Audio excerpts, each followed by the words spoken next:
Hi, Steve Cooper at Rank Success, and another short video to share a success story.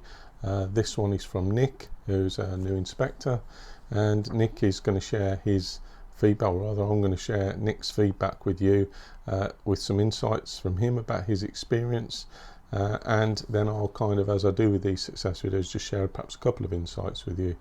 I'll do a few of these videos. I had a real run of them over the summer, and so I'm trying to get as many of them into short videos because people have said, look Steve, I find it quite inspirational, motivational whilst I'm doing my own preparation to listen to the experiences of other people, particularly around what the experience was like for them, the type of questions they got or how they prepared. And again, as a reminder that I usually do for people, I provide free YouTube videos like this, so please subscribe to the channel and you'll get notified of any new ones I do, and I cover lots of different topics around promotion for free. I write free blogs and publish them on policepromotion.blog, and there's a free leadership podcast where you can listen to interviews with senior officers, my kind of guidance, signposting, and perhaps a bit of direction and reflection on the promotion selection process and aspects and elements of it, and there's other people that you can listen to on the podcast. So however you choose to learn, whether it's through reading, watching, listening, you've got choices to support your promotion preparation. Alternatively, you can just hit the ground running, download a full Monty toolkit, which is a 4-hour promotion masterclass recorded with me, suited and booted, and leading you through everything from start to finish to help you get match fit and use your time that you do have between your shifts and other life commitments effectively, and to be able to think through and work through and reflect on the content of those toolkits, which include a 3-hour CVF explainer or demystifier that you can kind of incorporate in your preparation. Okay, so I'm just going to cover this quick bit of feedback from Nick. Hi Steve, I attended your masterclass in Birmingham back as a DS aspiring to be an inspector. I'm pleased to say I sat the board and I found out I've been successful. Your masterclass, your insights, your Spotify podcasts in the car and toolkits were key in developing a breadth and depth of understanding that assisted me in my board, along with extended reading that I would never have previously considered. Last year I was unsuccessful. This year my feedback included that I had well-structured answers and a clear understanding of the role of inspector within the local and national climate. Kind regards, Nick. So thank you to Nick. Thanks, Nick, if you're listening to this. For me, there's a few insights there which I can share with you. I'm happy to share with you. It's good for me to get that feedback. He attended a masterclass. Well, I provide the resources I alluded to just now. Some people want to come to a masterclass as well, a live masterclass, a good old-fashioned face-to-face event. I hold those at the National Motorcycle Museum in Birmingham, which is near the NEC. It's very well connected for lots of different forces, and I've had people fly over from Police Service in Northern Ireland, from Belfast there, down from Police Scotland. It's very well connected and it's a lovely venue. So if you can make it, the next masterclass is on Saturday the 30th of September 2023, and the details of that are on my site. So if you'd like to come to that, you're welcome. Everything's included for you. You get a toolkit in advance of attendance, so the price includes that. It includes the class on the day, all materials and lunch and refreshments, etc., so that you can just turn up in thinking mode, in learning mode, and just hit the ground running. Okay, so I'm pleased to say I sat the board and I found out I've been successful. The Spotify podcasts in the car, I alluded to my podcast earlier on, my leadership podcast around police promotion. Whether you choose to listen on Spotify, Apple, Google, Anchor, it's up to you. It's covered on all of those, and you can download them or listen to them on your phone.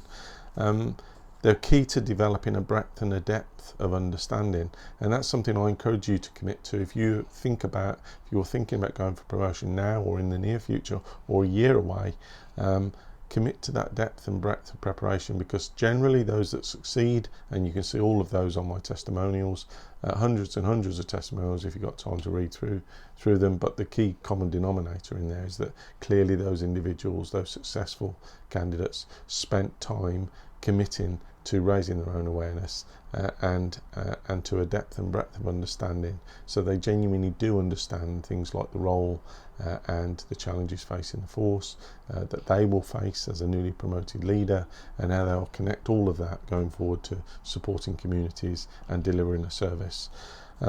So that was important, and that depth and breadth assisted them in the board. I think what Nick means there is by being confident enough to talk about it, along with extended reading that I would never have previously considered. Well, in the toolkits I do have, you will find links in there to other reading materials, other blogs, and there's an exclusive reading material, an exclusive guide in there with some other insights to help you prepare effectively in the time that you've got. Last year I was unsuccessful, so this is for me a repeat story of people who are unsuccessful getting in touch, downloading my products. Some people don't get in touch. There's many people who have been successful I've never met who have downloaded these toolkits and have been kind enough, otherwise that's the only way I would have known about it, to send me an email with the fact that, you know, summarising their experience and how helpful they found the materials in terms of getting through, and lots of them, you'll see from the testimonials, are successful first time. But it's not uncommon to see people come in and getting in touch after being unsuccessful the first time, or downloading the toolkits after a previous kind of failure, which is the best way of learning actually, because lots of people have to think about going for promotion twice. Sometimes you need that run up, that practice, that dry run at it, if you like, to gain that experience, to get an understanding of what it's all like. For some people it's very daunting and overwhelming, so just take the first one as a development exercise in yourself, a development exercise in the whole process, in yourself, in your confidence, in your communication, and what learning gaps you identify from it. Go for your feedback, come back, have a rest, recover, and go again, and you will succeed, as many people tend to do.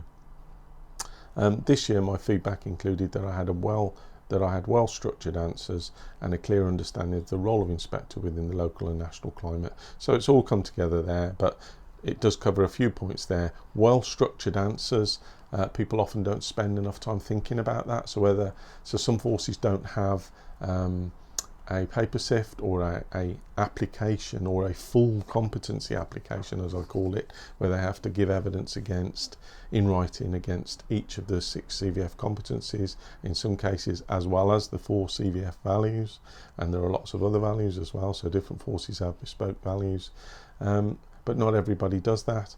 As those of you who will have listened to some of my videos previously or read through my toolkits will know, I encourage you to write down your evidence anyway, so that you can see it in front of you, tangible on paper, and then you can start working on structures and thinking through. And when you do that, that helps you think through structures mentally for responding with your answers in questions in interviews. It's all linked. You won't be wasting your time by doing that. But many people, I find, go into an interview, and because they didn't have an application process in their force, it's all up here. Well, with everything else that's going on the day, and the pressure you're under or you may feel, or the contrived situation of a promotion board, trying to get it out when you've never practiced it or seen it is an extra difficulty you didn't really need to load on yourself. So I always encourage people to go through, lay out your evidence against each of the 6 competencies, and whether you then get rear-facing questions, that equips you very well for it, or forward-facing questions, and you'll find different structures to help you with both in my digital toolkits. You can kind of get that kind of feedback, hopefully, where you can get the reflection from the board that you had a clear understanding of the role that you're going for. And a lot of people don't have an understanding of the role, even though they're doing acting or temporary, because doing it is different, and being a great operational cop is different to being a well-prepared promotion candidate, because the board are going to want to know a little bit more around the edges. So definitely more about your values, definitely more about what you think you're going to do going forward. Tell us about when you've done something before. How will you lead your teams through difficult and challenging times, or any variation of that. And you'll see lots of questions and practice questions in the practice question bank in the interview guide. And if you cut across some of my blogs, you'll also perhaps come across some bespoke examples of where I've structured some evidence at the level of the rank that people are going for. And then in the digital toolkits, you can find lots of examples of what good or great looks like against the CVF at whatever level that is, but also against aligned to the level of the rank you're going for, which is a big gap, particularly where sergeants let themselves down, i.e. what I mean by that is they present great sergeant's evidence, but they're going for inspector. So there needs to be some other elements to their evidence, and by that I mean more strategic aspects, which is often a gap. So again, thanks to Nick. I really appreciate receiving those snapshots of people's experience. I use them to tweak the guides. I make videos like this. I didn't always do it, but as I get these successes, because I'm getting so many now, people have said that they find it helpful, so hence this little video. I will be back with another one in due course, and until then, take care and stay safe.